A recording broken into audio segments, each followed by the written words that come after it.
Who could be ringing the church bell at this time?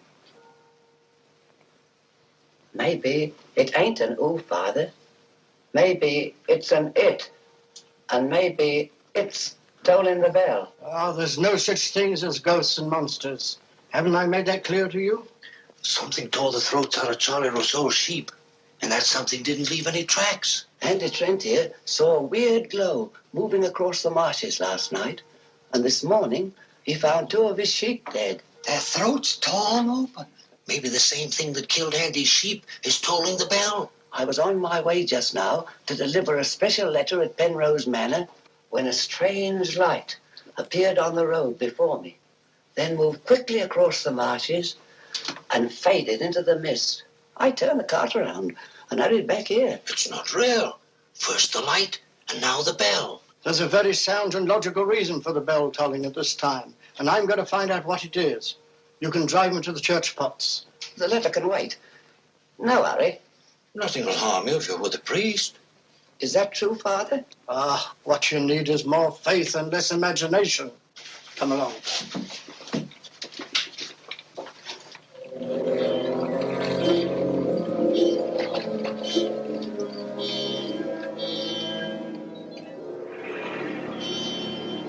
I'd better deliver that letter to the manor. I'm sure it's important.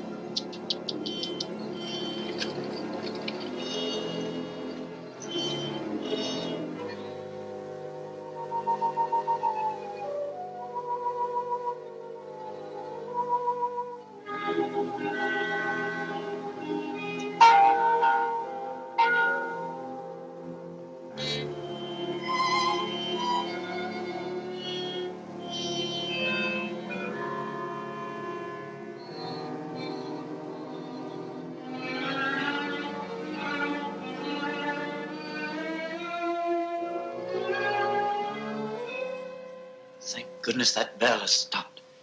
Odd. It's tolling at this time of night. I don't like it. What with this phantom roaming the marshes? I saw it again tonight. Who would that be?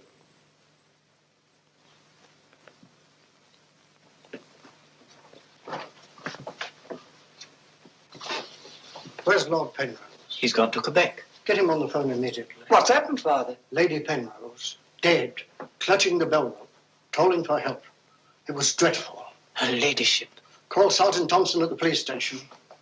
Ask him to come to the church immediately. Come with me, Potts. I'll need you. Yes, Father.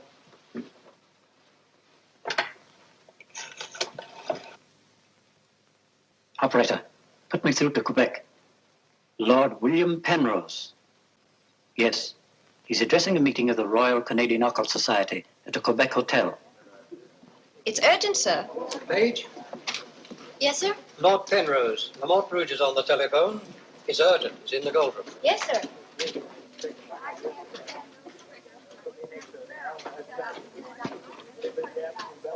Gentlemen, as you know, the greatest obstacle in proving the authenticity of the occult lies in finding facts.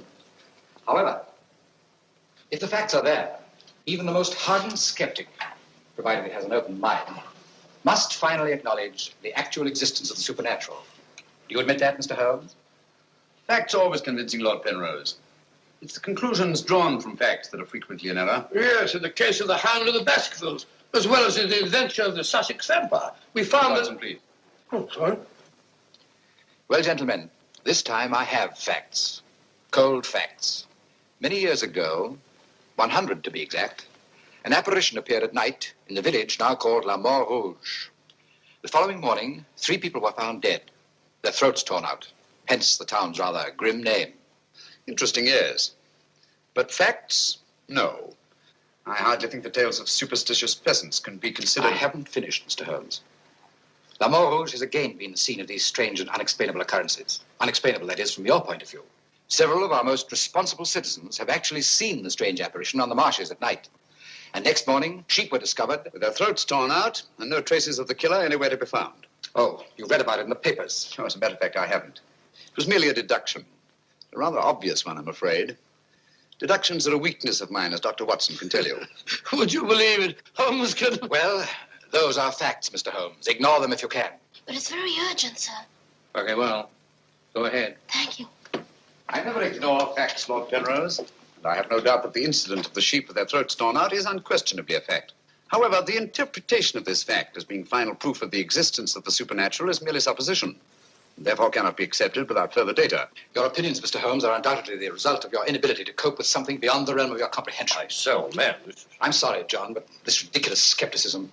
Yes, what is it, my boy? La Mort Rouge on the telephone, sir. Very urgent, my lord. Excuse me, gentlemen. I'm afraid, Lord Penrose... It's quite understandable, Sir John. Lord Penrose is deeply entrenched in his beliefs. That's his privilege. Well, hang it all, Holmes, the fellow was positively rude. Well, shall we see a little overwrought, Watson?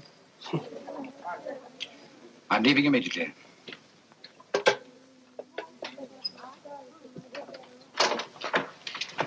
Order my card, Watson. Hurry. Yes, sir.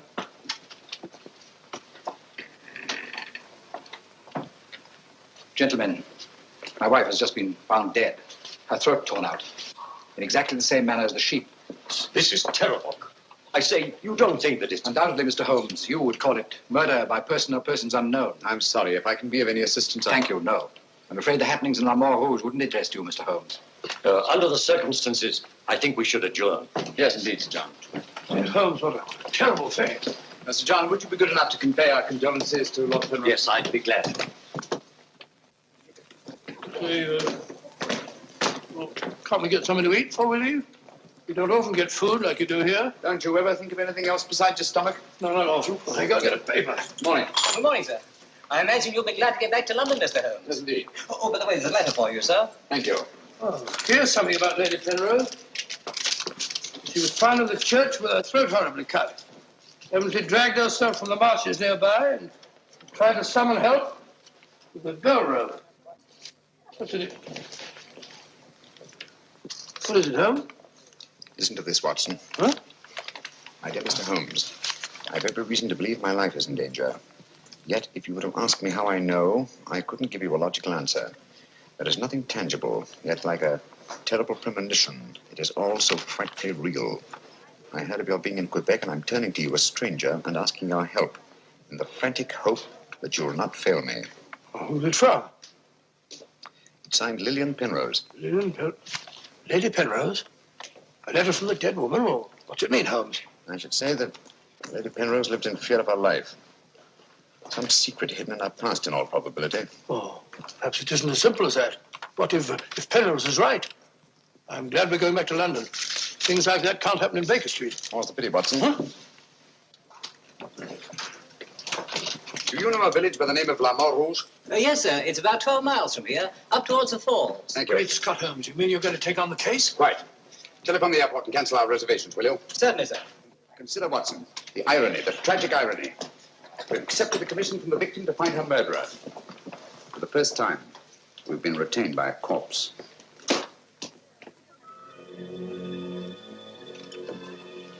Doesn't seem to be a bell. Never mind, come along. Do you think we should?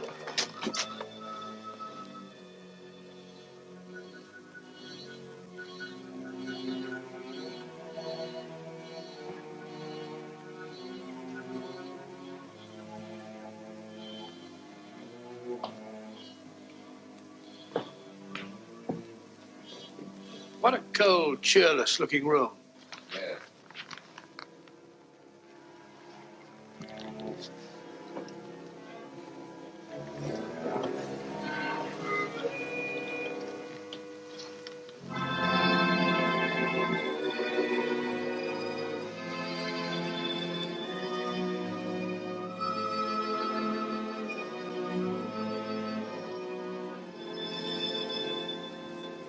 What do you want? Who are you? Mr. Sherlock Holmes. I apologize for this intrusion. Would you mind, gentlemen?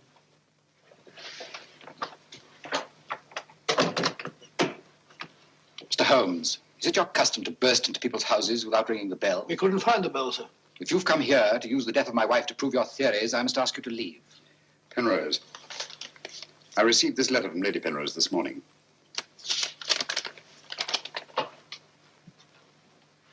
That was devilish awkward.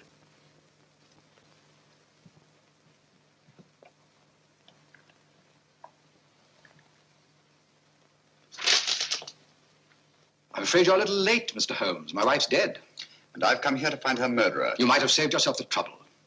I'm convinced that the solution of this horrible deed lies in an understanding of psychic phenomena. Although I don't expect you to admit that, Mr. Holmes. I assure you, Penrose, I neither believe nor disbelieve in anything, including psychic phenomena. If I could just see Lady Penrose, it might help dispel much of the mystery that surrounds these happenings in La Rouge. Drake! Why don't you answer the blasted thing? Sergeant Thompson has charge of the case. You'll find him at the police station. And now I must ask you to go and take your assistant with you. You'll excuse me if I don't show you out. Drake! Drake! Drake, where are you? What?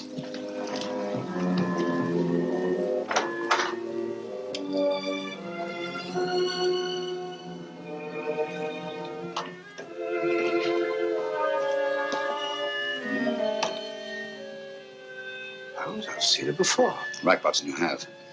Yes, but where? Never mind that now. We must examine the wound before Penrose returns and has us thrown out of the house. Clumsy job.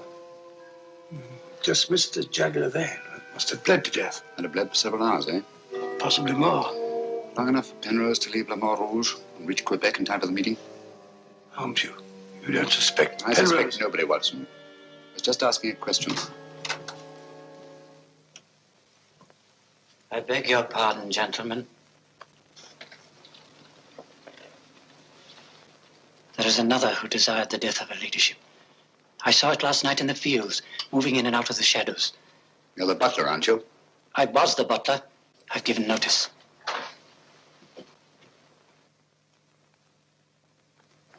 Drake! Get out. Get out of this.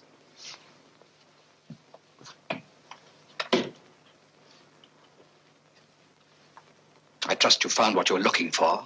Two things have been made clear to me, Penrose. That your wife was murdered and that she's Lillian Gentry. Lillian Gentry? Will you leave, or must I call the police? That will not be necessary. We're on our way to the police station now. The wounds found on Lady Penrose's throat are identical with those found on the throats of the dead sheep. Now, I'm not a superstitious man, Mr. Holmes, but I don't know of any weapon capable of inflicting such wounds, except an animal's claw. Of course, it could be done A five-pronged garden weeder? Not that garden weeder, Mr. Holmes. That's mine. I use it to weed the garden at the back of the jail. I'm inclined to agree with the Sergeant, Holmes.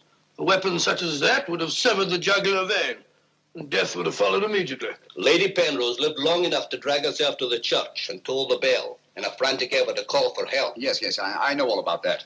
But there must be some logical motive instead of all these goblins and monsters.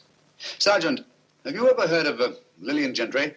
No, I can't say that I have, Mr. Holmes. She was a famous actress who came to America some time ago. She appeared for many years in the United States and Canada. Then suddenly she disappeared. Her disappearance was never explained, and she was soon forgotten. But what's the connection between Lillian Gentry's disappearance and the death of Lady Penrose?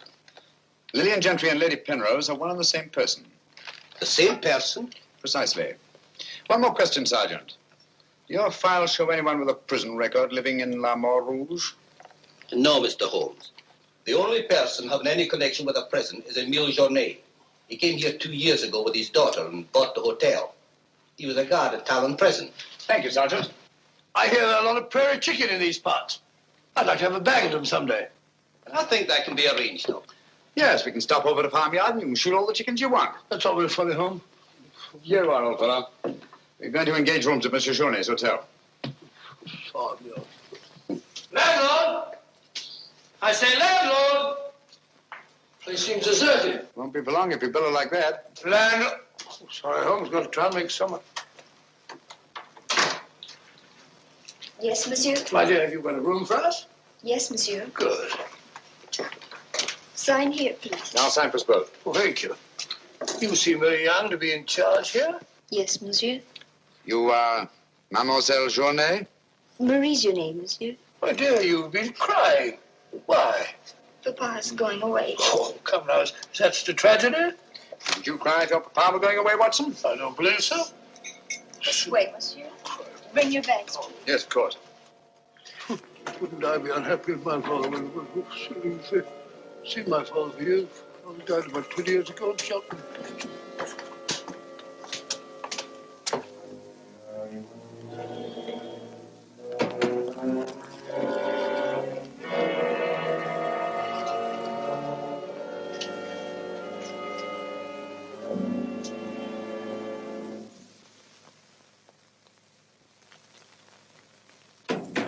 Some talk of Alexander and some of Hercules, of Hector and Lysander, such bright names as these. Bills. That's the way it goes, Emile. It costs money to be born, and it costs money to die. Do you know who that was in the car? It was Sherlock Holmes. He's here now.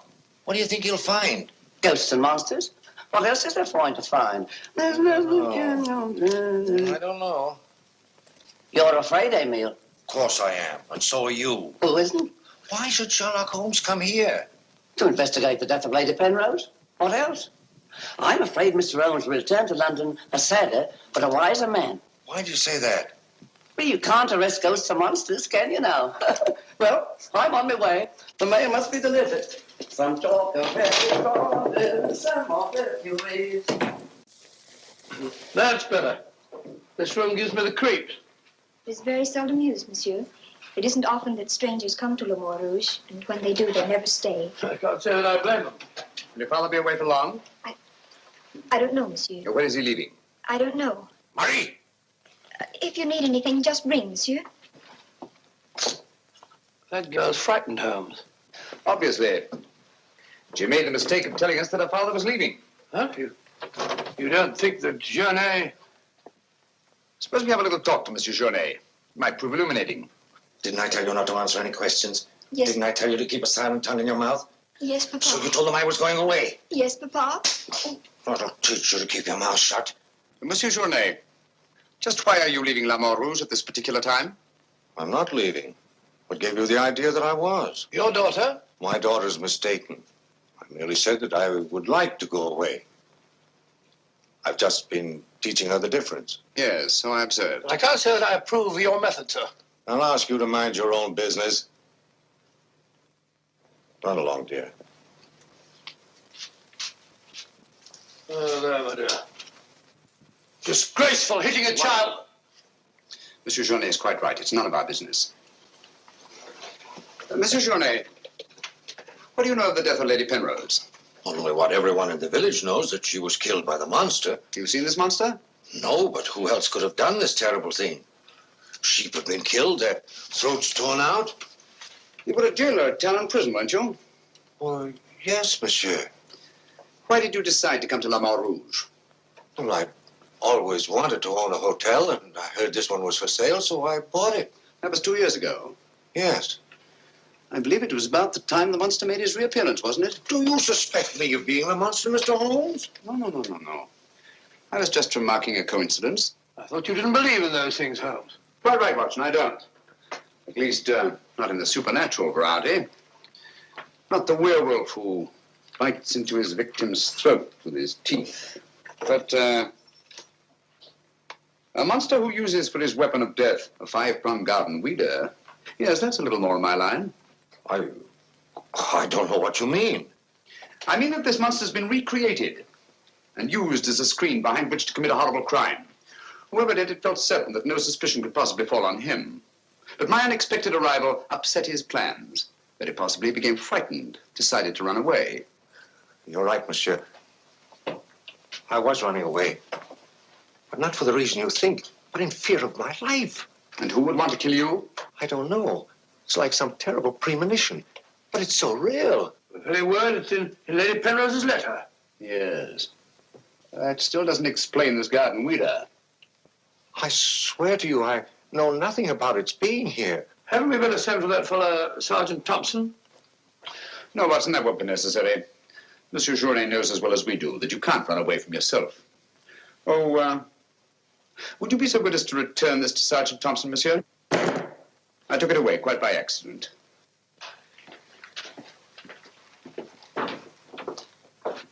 Monsieur Journet knows as well as we do. You can't run away from yourself. This fellow Journet seems a very frightened chap. Do you think he'd have any connection with Lady Penrose's murder? Time will tell us many things, Watson. And now, my dear fellow, there's something you can do for me, if you will. Anything, Holmes? I knew I could rely on you. I want you to mingle with the people in the cafe tonight. Find out all you can and keep a particularly sharp eye on Journet. But you sort of take over the case. That's right, old boy. I want to get a good night's rest before starting out again in the morning. Oh, and incidentally, make yourself as inconspicuous as possible, will you? Inconspicuous? You can depend on me.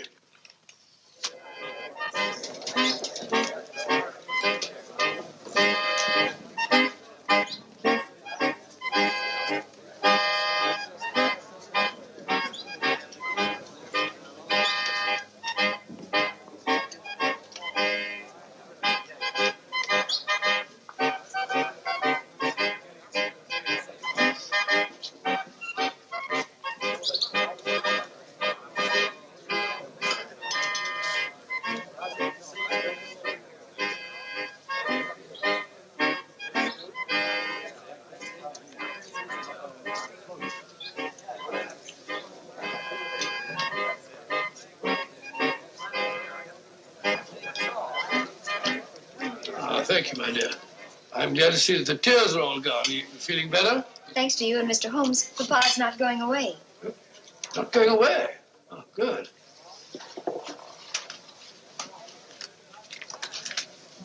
Journet not going away. There are many phases of the supernatural, Mr. Drake. Witchcraft, vampires, werewolves, ghosts, monsters. You'll find them all in the history of crime. So I say to myself, Potts, this is the handiwork of the supernatural.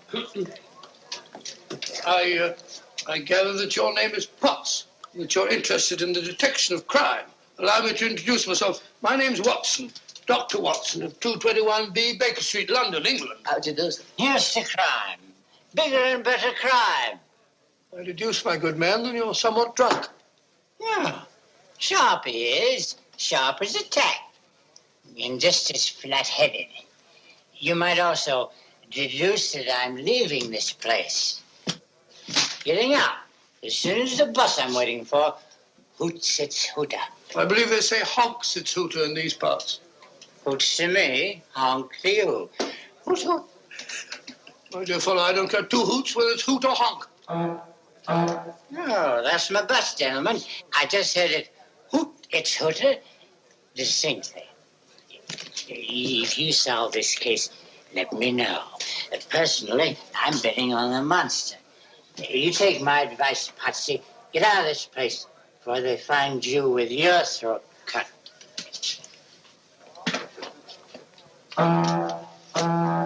Hoots! It's hooter.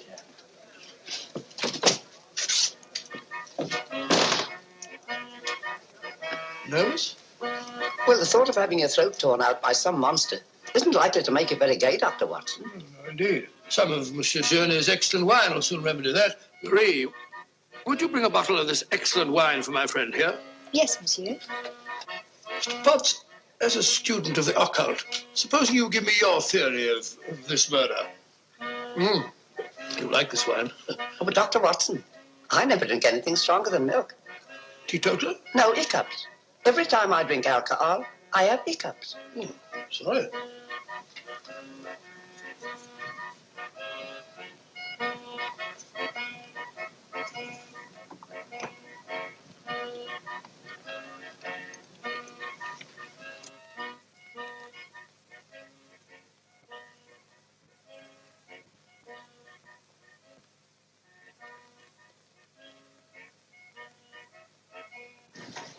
Mr. Holmes.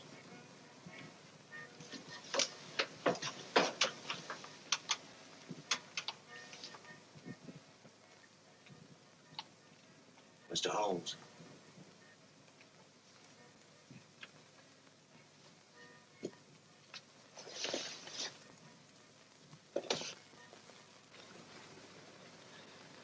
This circle is where the murder actually occurred. Yes, Mr. Holmes.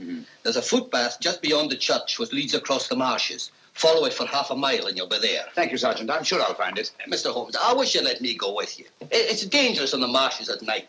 These swamps, one false step... I'm sorry, Sergeant, but it's important that I go alone. I'll keep close to the path. Well, will Dr. Watson be going with you? No, Sergeant. I asked him to do some research work of his own, and by now he's probably magnificently involved. Good night. Good night, Mr. Holmes.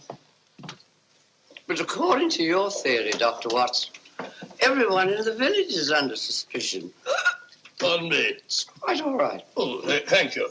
Murder is a very interesting study, gentlemen. I well recall a short story by that brilliant author, G.K. Chesterton, in which the murder is committed by a postman. I refer, of course, to the Invisible Man, a brilliant bit of deduction on the part of Father Brown. I'm a postman. Precisely why I mentioned it, to illustrate the absurdity of assuming because one man in a postman's uniform is a murderer, any other man in the same uniform should be suspected. Thanks. Had me worried for a minute. Oh, flabbergab. A child can see that this ridiculous monster has got you all afraid of your own shadow. I saw Lady Penrose. I wouldn't like it to happen to me. I'll be getting on. I'm going with you. Good night, Doctor. Good night. It's right all right.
Well, what's so strange about a church bell ringing?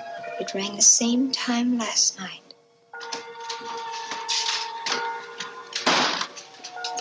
Excuse me, Dr. Watson. Can you tell me if Mr. Holmes is armed? Armed, my dear fellow? Why should he be? He's gone to bed. You're wrong, Doctor. He went out in the marshes alone. I tried to go with him, but he refused. But great Scott, if he runs into this monster and he's by himself, he'll get killed.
Holmes!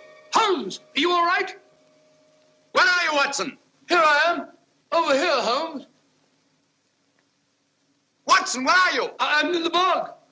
Oh, good gracious. Come here. Your instructions were to mingle with the people and stay in the cafe. Sergeant Thompson said you were out here alone, so I thought you might need help. Yes, so you proceeded to fall in the bog, eh? Fall? I was pushed into the blasted thing. Pushed by the most ghastly apparition. Came at me like a roaring furnace, with spitting fire in all directions. Before I could get my revolver, the thing was upon me. The next thing I knew, I was in the bog. Are you all right, Mr. Holmes? I heard shots. Yes, I'm all right, but Dr. Watson here seems to have encountered the monster. He has? Come on, old fella. We'd better get you out of these wet clothes and into a hot tub before you catch a death of cold.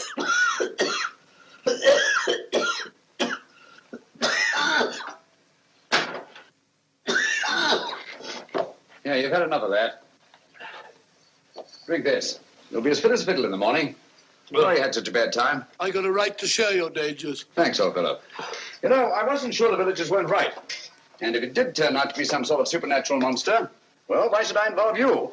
Rubbish. However, I did learn something. I can now state positively that our antagonist is not a phantom. But the thing actually spat flames at me. All just a figment of your imagination. The murderer knew I was out on the marshes and obviously wanted to frighten me. You frightened me, all right. How do you manage the flames? Merely clothing, treated with phosphorus. When the murderer fled, his shirt caught on a tree, and this piece of cloth was torn off. Come in. I'd like a few words with you, Mr. Holmes. I'll come directly to the point. Hello. What happened to your assistant? I'm not his assistant. If you must know, I was pushed into a boggy hole on the marsh. Pushed? By whom? I don't know. Spat fire at me. My good sir, in spite of Mr. Holmes's theories to the contrary, things have been seen and heard on those marshes that cannot be explained away by the use of logic. If I were you, I'd keep away from them. I'm not so sure. Holmes found... Penrose, for the first time in my long pursuit of crime, I confess that I find myself baffled. I'm a detective. I need tangible clues. And up to now, I admit, I found none. And you won't. I advise you to leave La Mort Rouge. Tonight, you escaped with your life. Next time, you may not be so fortunate. Thank you for your considerate advice, Lord Penrose. Good night, sir. Excuse me. Oh, good night. I don't like that fellow, Holmes. Why do you think he came here? He wanted to find out if we discovered anything. He seemed very pleased when I told him we hadn't. Now, Watson, there are one or two questions I want to ask Sergeant Thompson. You stay here. I have a vitally important job for you. Anything, Holmes? What do you want me to do? Go to bed. Yes, it's cotton fabric. Yeah, take a look. That discoloration. The purple ink must have been spilt on it. Possibly. I should say this cloth was red with blue lines. Probably large checks. Yes, it seems to have been laundered a good many times. The blue lines are almost completely erased. Yes, you can scarcely see them. It's good fabric, well woven, with a solid base. Hello, Bill. Hello, Sergeant. Your phone call must have been important. You bring me over this time of the night. It was. This is Mr. Sherlock Holmes. He wants to ask you a few questions. This is Mr. Taylor, the storekeeper, Mr. Holmes. Oh, good evening, Mr. Taylor. Good evening, sir. Have you any shirts of this design? Squares are red and the lines blue. Yes, I have. Can you remember to whom you sold them? I can. I keep them in stock specially for Judge Brisson. He won't have anything else. Judge Brisson, who's he? A retired magistrate. He's a cripple, lives alone with his housekeeper. Have you sold any of these shirts to anyone else? No, sir. They're too expensive for the village and the boatmen. This is the finest material. Imported. You say Judge Brisson's a cripple? Yes, he was a magistrate in Quebec. Had a stroke about 2 years ago. That's why he retired and came here to live in Le Mort Rouge. Just about the time that Monsieur Journey arrived here. Now that you mention it, it was just about then.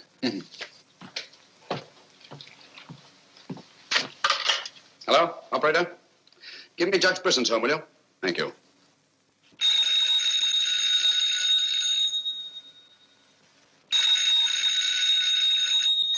Nora. Let it ring. Haven't I told you not to answer the phone at night? Yes, sir. Well, then obey my orders. Yes, sir.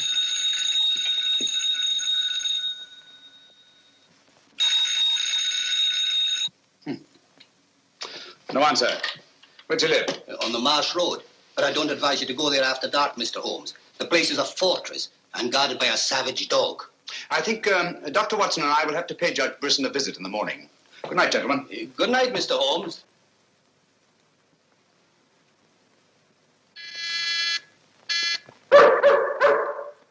Two locks on the door.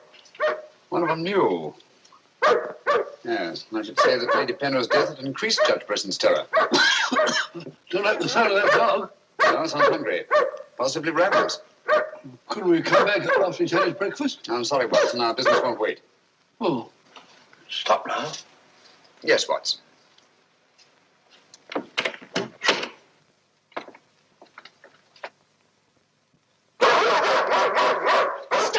Fido. Good Fido. Good Marty. Good Winnie. Who is it? Sherlock Holmes and Dr. Watson. I telephoned Judge Brisson we were coming. You can't come in. He's given orders no one is to be admitted. You wouldn't want Judge Brisson's death on your hands, would you? No, sir. Then you'd better let us in. I'll probably lose my job for this. Not after we've talked to Judge Brisson. My good woman, you keep an eye on that dog. Oh, don't worry, Watson. You know as well as I do. The dog won't touch you if you're with its master or mistress. Well, you know it and I know it. We're quite sure the dog knows it. Good dog. Happy dog. Nice, Winnie. Good Winnie.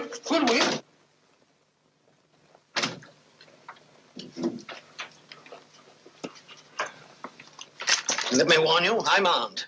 And I'm an expert shot. We didn't come here to harm you, Judge Brisson, but to protect your life. I told you over the phone this morning, Mr. Sherlock Holmes, that I did not want to see you. I don't want to see anyone. But I want to see you. Stay where you are. Nora, show these men out.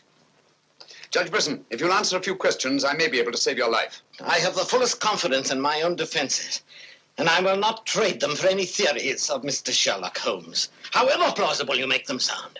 Now get out, will you? I'm sorry. Under the circumstances, I'm helpless to prevent your death.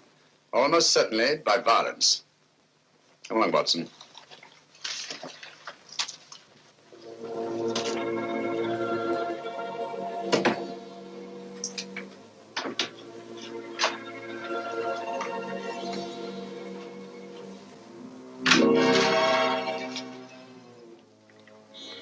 Pardon me. May I trouble you with that envelope? I must have dropped it.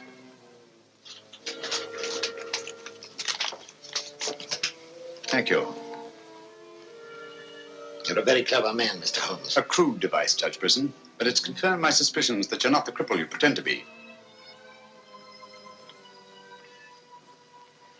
I'm sorry. But I'm frightened of everything and everybody. Why'd you sit down? You want to get shot, Holmes? Come in, Watson, and close the door. Sit down, old fellow. Judge Brisson has decided not to shoot us. Oh, very kind of him. Gentlemen, this fear is driving me mad. It's quite understandable. The whole village seems to be consumed with fear. But in your case, judging from your vicious dog, those barred windows, and that hunting rifle, it's not fear of the supernatural. Just what are you afraid of? Well, truthfully, Mr. Holmes, I don't know. And yet I feel its very presence. At times, I feel I can almost reach out and touch it.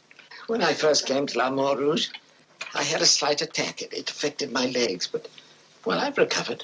And you've continued the deception, using the wheelchair as an excuse for not going about the village. Well, you see, people would be more inclined to accept my hermit-like existence. Yes, naturally. Tell me, Judge Brisson, had you ever heard of Monsieur Journet before you arrived at La Mort Rouge? No, I hadn't. How many of these shirts has your housekeeper purchased for you? Oh, 4 or 5. I'm not positive. You still have them? Well, 1 or 2 became badly worn, and I told my housekeeper to give them to a man who was doing some work for me at that time. Can you describe him? No, I'm afraid I can't. That was about a year ago, you see, and, well, I didn't pay much attention to him. He worked in the garden. Could your housekeeper remember him? No, that was a different housekeeper then. She went to the United States. Try to remember, Judge Brisson. Your life may depend on it. I do remember one thing. He had a very slight limp. I used to watch him from that window as he walked across the lawn. Splendid. Continue your vigilance, Judge, and under no circumstances allow anyone to enter the house, even someone you may know well. What's that mean, Holmes? It may mean nothing, Watson, and it may mean everything. I'm quite sure that Sergeant Thompson will have observed a man with a limp in a village the size of La Mort Rouge. Good day, Judge, and thank you. Good day, sir. I'm sure Sergeant Thompson will have observed a man with a limp in a village the size of La Mort Rouge.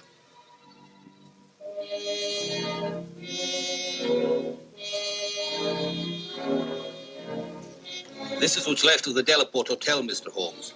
Dana sleeps here when he's in La Mort Rouge. Spooky old place. The villagers call it the ghost house. It's been deserted for years.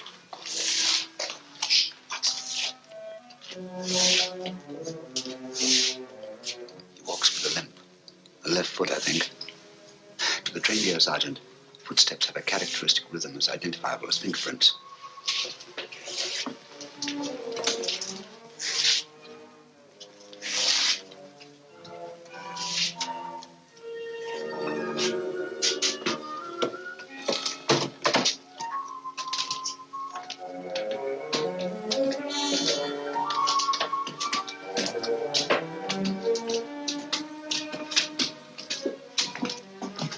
What do you want?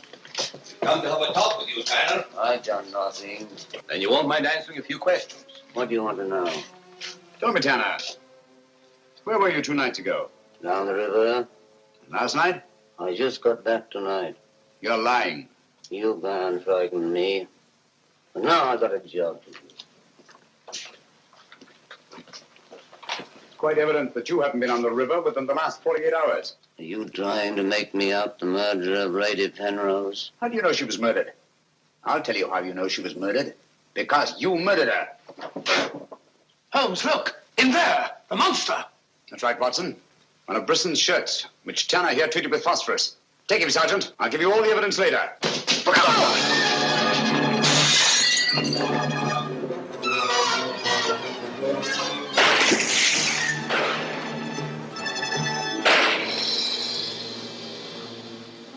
You got him, Sergeant. I'm sure of it. Come on.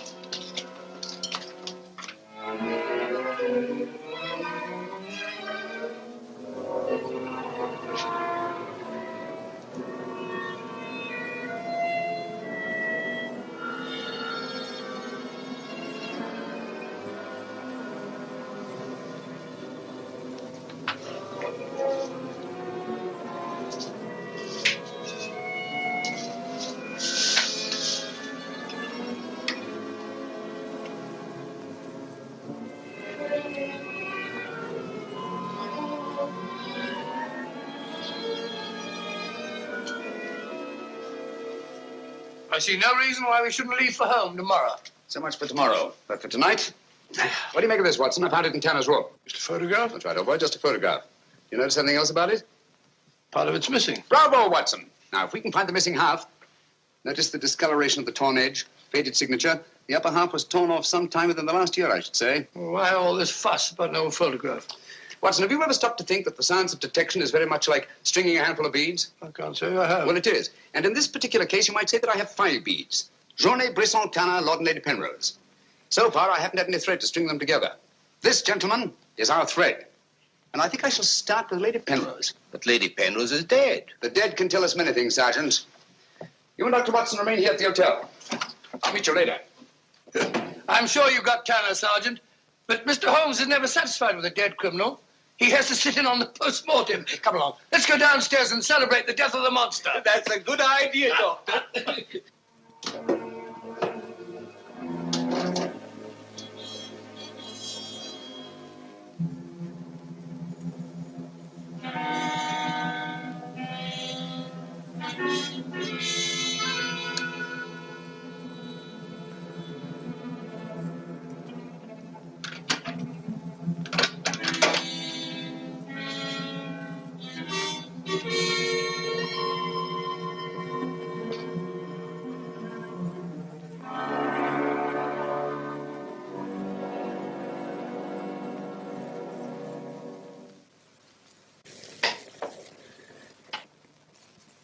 So the great Sherlock Holmes becomes a common thief. You realize, of course, that I might have shot you. I knew that you'd refuse to see me, so naturally I had to take that chance. Tell me, who is Alistair Ramsden? What has he to do with your being here? Perhaps this will explain. Found the lower half in a room occupied by a boatman named Tanner. The upper half was in Lady Penrose's safety box. Alistair Ramsden murdered a fellow actor in my wife's company. He was sentenced to life imprisonment. The whole thing was a great shock to her. So she retired from the stage and you married her shortly after? Yes. Where and when was this murder committed? In Quebec, 5 years ago. Ramsden was shot 3 years later trying to escape from Calais prison. His body disappeared in the St. Lawrence. Was it ever recovered? I don't believe so. Penrose, Alistair Ramsden and Tanner are one and the same person. What? It was he who sent the upper half of that photograph to your wife as a warning. What could my wife have in common with a murderer? Yet he killed her. He killed her? Yes. The monster was none other than Tanner himself. We found a shirt impregnated with phosphorus in his room. Tonight, when we faced him with the evidence of his crime, he bolted and jumped out of the window into the river. Sergeant Thompson fired a couple of shots at him. He's dead? In a way, yes. I don't understand. Tanner is dead only because he was discovered, and have therefore outlived his usefulness to his creator. But I'm afraid that Alistair Ramsden, the actor, who created and played the part of Tanner, is very much alive. But surely, now that you know who the murderer is, the police... It's not quite as simple as that. During the time he's lived here, Ramsden has undoubtedly established another character for himself, perhaps several others, who are by now familiar to the people of the town of Le Mans Rouge and quite above suspicion. He could be almost anyone in the village. He may even have been your butler, Drake. This is fantastic. Yes. Yet Lady Penrose's death is only the beginning. There's no saying where this madman will strike next. Tell me, is there anyone else in Le Mans Rouge who may have been connected in any way with the case of Alistair Ramsden?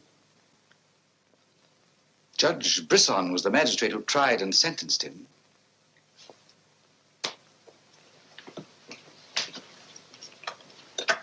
Operator? Operator, give me Judge Brisson's home. It's urgent.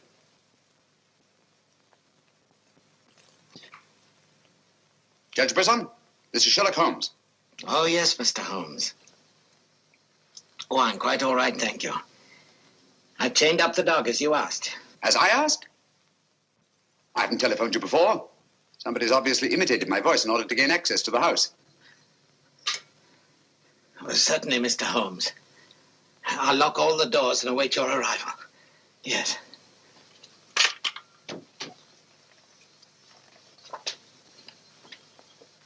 Nora! Nora! If I can be of any assistance, Mr. Holmes... Thank you, but I'm afraid... You think Judge Brisson's life's in danger? I only hope I'm in time to prevent a second murder.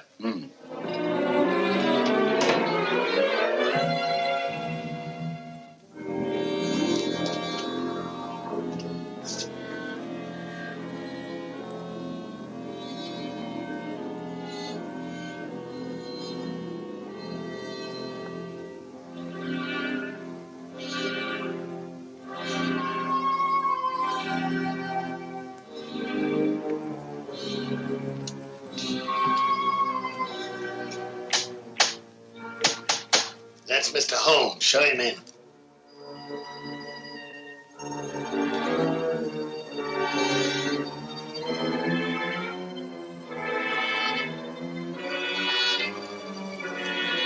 Hurry up, hurry up.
You know who it was? I don't know.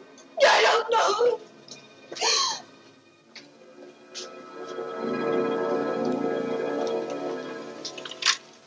Hello? Operator, Monsieur Jaune's cafe. I want to speak to Sergeant Thompson. It's urgent.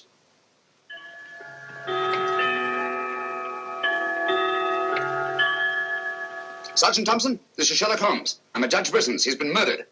Judge Brisson's been murdered. Judge Brisson? The murderer gained access to the house, gagged and bound the housekeeper, then disguised as Nora, murdered Judge Brisson. I'm returning to the old Delaporte Hotel on the chance that he'll go there to change his clothes and assume another disguise. Ask Dr. Watson to meet me there as quickly as he can, will you? You'd better come here at once and take charge. Right.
Throw your revolver on the floor in front of you and raise your hand, Sherlock Holmes.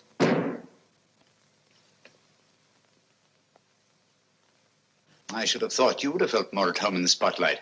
I see you finally identified me. You know, Jack Tanner and Nora, the housekeeper, were brilliant. You should really take a bow. It's too bad you appeared on the scene when you did, and I had to ring down the curtain on the monster. Your recreation of the monster of La Mort Rouge as a means of murder must have given you great satisfaction. Why did you kill Lady Penrose? I see no reason why I shouldn't tell you. I couldn't bear the thought of another man possessing her. And Judge Brisson? During the trial, I grew to hate him. And when he sentenced me to prison, I vowed that someday I would escape and kill him. I see. Obviously, you planned still another murder. Otherwise, you'd have returned to the safety of your first disguise and defied me to find you. You're right. I am. There were 3 people in my life who had no right to live. 2 have already died. The 3rd remains. Tonight, I shall kill him.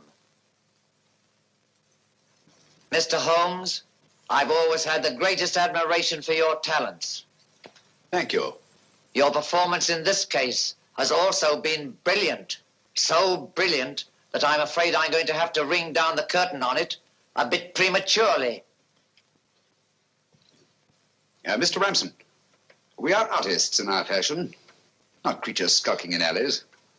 If our positions were reversed, I shouldn't think of sending you to your death. Lacking a few stray pieces of the puzzle? What do you want to know? The name of the 3rd person. I have no objection. If there is a hereafter, which I doubt, you and he will meet very soon, Mr. Holmes. The name of the 3rd person is...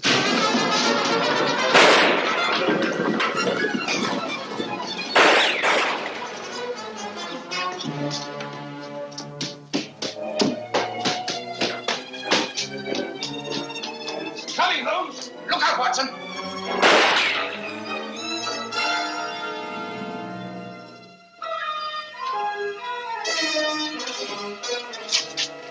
All right, Watson. Where is he, Holmes? He's gone. Thank heavens you're safe. Thank heaven you came and you did. There it is, Watson. Look out.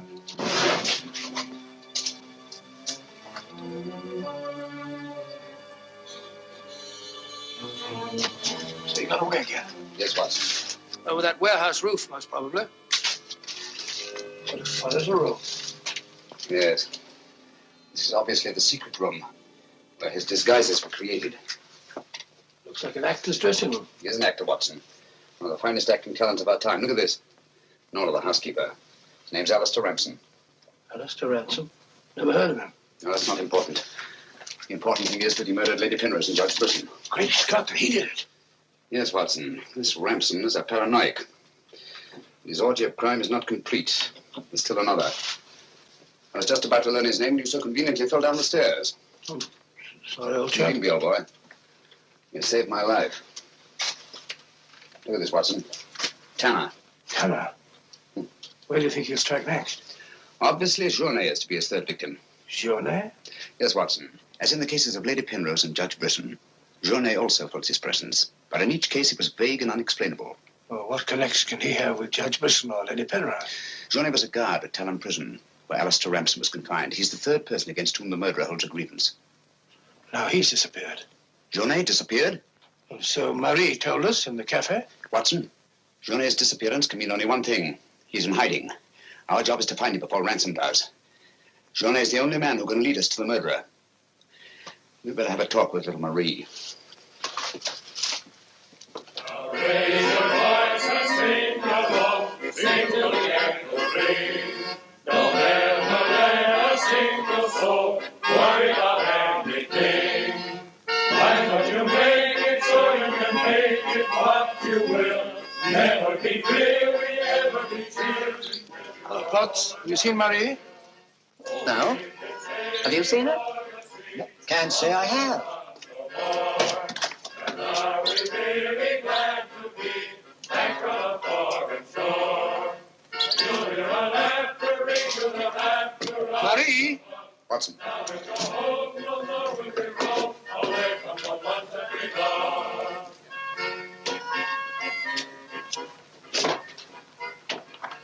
What is it, Holmes? I'm afraid we're too late. Marie.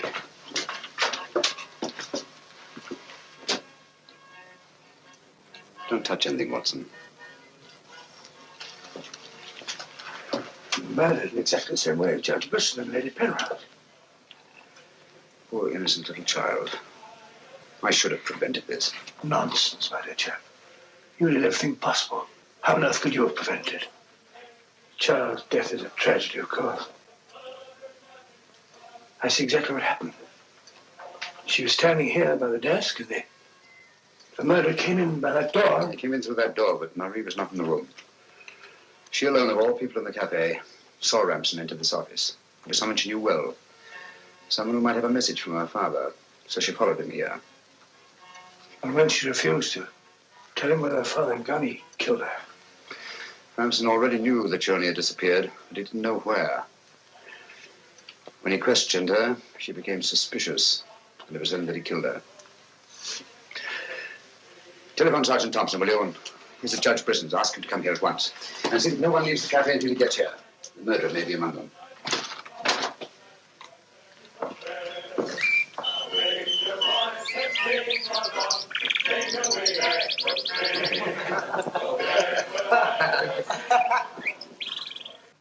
What could have happened to Holmes? He's been away all day. It's very unfair of him keeping me in suspense like this. He knows how worried I become. He continues to do it, and do you know why? He actually enjoys making me miserable. Half a mo.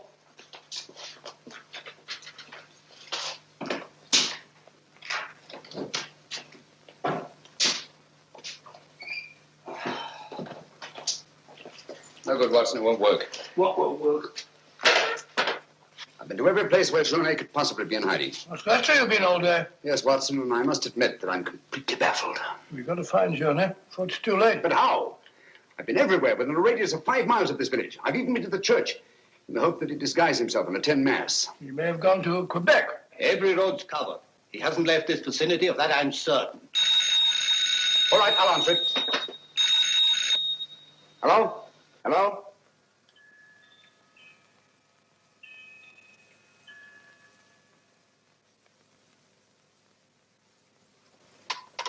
Who was it, Holmes? Watson, get your hat and coat. You're very rude, Holmes. You leave me all day long with that very dull inspector. I ask you a perfect polite question, and all you say is, Watson, get your hat and coat. We're going to find Johnny. Sergeant, you wait here till I call. Watson, do this. Watson, do that. Watson, get your hat and coat. Watson, take your hat and coat. Watson, Brisson's house. Watson this, Watson. It's my opinion that Judge Brisson's house is the last place that you'll find Johnny. Put yourself in Johnny's position, Watson. Where's the most likely place that Ramson would look for you? Certainly not in the very house in which he's just killed one of his victims.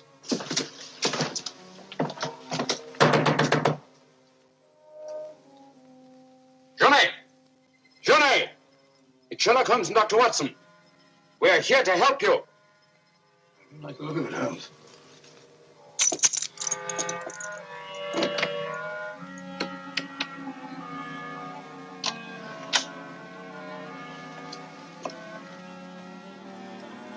Holmes! Holmes! Where are you? Here I am, Watson.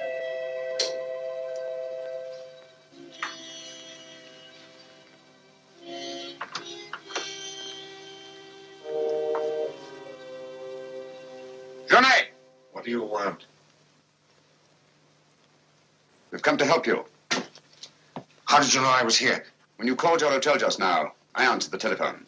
The chimes of Brisson's clock here merely confirmed what I already knew. You must return with me to the cafe at once. I'm not leaving this house. The murderer's waiting out there in the marshes to kill me the moment I leave here. Naturally, but first you must have the opportunity.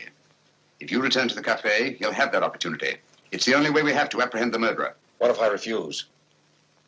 Johnny, what I have to say to you is not going to be easy. Marie... What? Murdered. Now you know why you must return. This fiend must be brought to justice. Justice? This monster kills my poor innocent child, and you talk of bringing him to justice. Will that compensate me for the death of Marie? If it's the last thing I do, I'll kill him with my own hands. You can't take the law into your own hands. Once you return to the hotel, he'll make an attempt on your life. Then we'll get him. How will we know who he is? We already know. It's his disguise that we haven't penetrated. Who is he? Alistair Ramson. Recognize the name? He attempted to escape from Talon Prison when I was a guard there. Johnny, if you don't want to remain in hiding for the rest of your life, you must return to the hotel and help me to put an end to this monster for all time. Come. Let's go. Good. Put an end to him. How are you going to do that, Holmes? I'll tell you both about it on the way to the hotel. So you're really leaving, Doctor? Yes, Sergeant. Gentlemen, Mr. Sherlock Holmes and I are leaving immediately for London. It's extremely regrettable that the murderer has escaped us, but all our cases cannot be crowned with success. I'm extremely sorry, gentlemen. Have you no idea where this fiend has gone? Mr. Holmes is of the opinion that he's escaped across the border to the United States. It may be years before we can trace him, if ever. Oh, Jenny, just a minute. Our bill, please. Bill? Yes, Mr. Sherlock Holmes and I are leaving immediately. Oh, I'm sorry, Dr. Watson. I'm just on my way to the church to offer a prayer for Marie. I'll forward your bill to you. Yes, of course, my dear fellow. I understand. We'll leave our address at the desk. Goodbye, Mr. Potts. It's been a great pleasure knowing a man of your intelligence. Thank you, Dr. Watson. It has been most stimulating talking to one of your vast experience. Oh, thank you. Let's hope that we shall meet again someday and continue our little chats on crime. It would be most exciting. Oh, by the way, Mr. Holmes would like to see you for a minute in his room. Yes. I'll show you where it is. It's the second room on the right up there. Thanks. Emile, it's me. But, do you mind if I walk part of the way with you? It's a bit frightening out here. It's these marshes. This is almost the very spot where Lady Penrose was attacked. 3 deaths in 3 days. It's a pity Marie had to be killed. She was such a sweet child. 3 deaths in 3 days. And still one more to be accounted for. You were frightened, Emile. It's strange to see you showing fear. The man I hated to tell in prison. Ramson!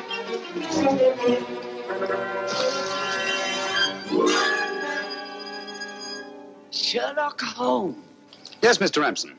So you see the final curtain has not fallen after all. I thought you were on your way to London. Naturally, that's what I wanted you to think. That's why Dr. Watson announced our departure in the cafe. Journey's leaving was purely bait to bring you into the open. I merely replaced Journey once he was outside on the street. May I say, Mr. Ramson, that your disguise as a postman was a masterpiece of ingenuity. Your very choice of the role put you above suspicion. It was quite easy. I simply disposed of the real Mr. Potts after he had passed his civil service examination and had been assigned to La Rouge. You realize, of course, that you'll never hand me over to the police alive. It's not my function to be your executioner. My duty is to hand you over to the authorities, which I fully intend to do. You're an optimist, Mr. Holmes. No, not necessarily. We're surrounded by police awaiting my signal.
I've killed him. With this. Ransom's instrument of death has been his own executioner. Well, gentlemen, our search for the monster has ended where it began, on the marshes. Hey, Watson? Watson, where are you? Why isn't he here? He was with us a minute ago. Watson! Here I am, Holmes. Where are you? I've fallen in another hole.